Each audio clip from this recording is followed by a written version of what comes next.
সোনামুখীতে BJP বিধায়কের হাত ধরে ৮০ জন ভোটার তৃণমূল ছেড়ে বিজেপিতে যোগদান করেছে দাবি বিধায়কের। ভোটের প্রাক্কালে বিজেপি নাটক করছে, পাল্টা কটাক্ষ তৃণমূলের। বাঁকুড়া জেলার সোনামুখীতে শুরু রাজনৈতিক চাপানোতর।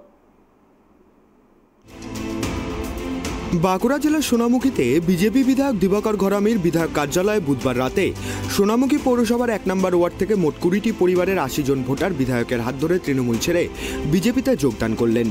দাবি করেছেন বিজেপির বিধায়ক দিবাকর ঘরামি। তিনি জানান, সোনামুখী পৌরসভায় বিভিন্ন সময় অস্থায়ী কর্মীরা বেতন পান না, আবর্জনায় ভর্তি হয়ে যায় শহর, ভালোভাবে পরিষেবা পাচ্ছে না সোনামুখী শহরের মানুষজন। কিছুদিন যাবৎ অল্প বয়সের ছেলেমেয়েরা জন্ডিস আক্রান্ত হয়েছে। সেখানে দাঁড়িয়ে পৌরসভা যারা চালাচ্ছেন তারা তার দায়ভার নিচ্ছেন না। এই সমস্ত কিছু দেখে ওই তৃণমূল কর্মীরা বিজেপিতে যোগদান করেছে।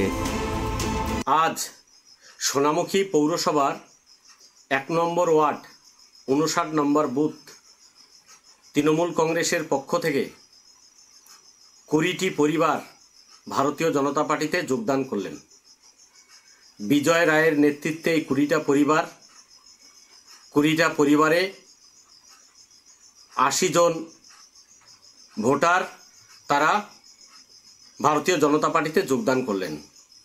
যোগদান করার কারণ একটাই, সারা রাজ্য জুড়ে তৃণমূল কংগ্রেসের যে দুর্নীতি, তোলাবাজি, তার সঙ্গে সঙ্গে এই সন্দেশখালিতে মহিলাদের উপর যে নারকীয় অত্যাচার তৃণমূল কংগ্রেস করেছে, এই সমস্ত দেখে তার সঙ্গে সঙ্গে সোনামুখী পৌরসভায় যে বিভিন্ন সময় আবর্জনায় ভর্তি হয়ে যায়, অস্থায়ী কর্মীরা বেতন পায় না।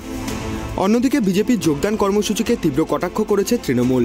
বিষ্ণুপুর সাংগঠনিক জেলা তৃণমূল কংগ্রেসের সহসভাপতি সিদ্ধান্ত নাগ জানান, রাজ্যের তৃণমূল কংগ্রেস যা কাজ করছে, এই কাজ বা প্রকল্প ছেড়ে কেউ বিজেপিতে যোগদান করবে না। এটা বিজেপির একটা খেলা। নিজেদের কর্মীদের বলছে কখনো তৃণমূল কখনো বিজেপি। এসব ফালতু কথা এবং ভিত্তিহীন। ভোটের আগে বিজেপি নেতারা পরিযায়ী পাখির মতো আসে, ভোট শেষ হয়ে গেলে পরিযায়ী পাখির মতো চলে যায়। তাই ভোটের প্রাক্কালে এরা এরকম অনেক ধরনের নাটক করে এবং এসব নাটক পশ্চিমবঙ্গের মানুষ জানে। এসব ভিত্তিহীন কথাবার্তা। বিধায়ক কি বলছে সেটা পরের ব্যাপার। তো আমার তো মনে হয় যে তৃণমূল কংগ্রেস যে ধরনের মানুষের কাজ করে চলেছে এবং প্রতিনিয়ত যে ধরনের কাজ তারা প্রত্যেকদিন দেখাচ্ছে, এবং এই যে লক্ষ্মীর ভান্ডার থেকে আরম্ভ করে যে সকল প্রকল্প আছে, সেই সকল প্রকল্প ছেড়ে কেউ কোনোদিন আমার মনে হয় না যে তৃণমূল থেকে বিজেপিতে যাবে।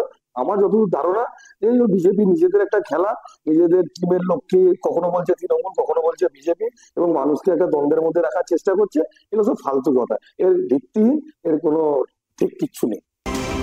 বিজেপির যোগদান কর্মসূচিকে তৃণমূল ভিত্তিহীন বলে উড়িয়ে দিলেও লোকসভা নির্বাচনের আগে বিজেপির এই কর্মসূচি কতটা প্রভাব ফেলে ঘাসফুল শিবিরে, সেটাই দেখার। সোনামুখী থেকে সঞ্জীব মল্লিকের রিপোর্ট, ট্রাইব টিভি বাংলা।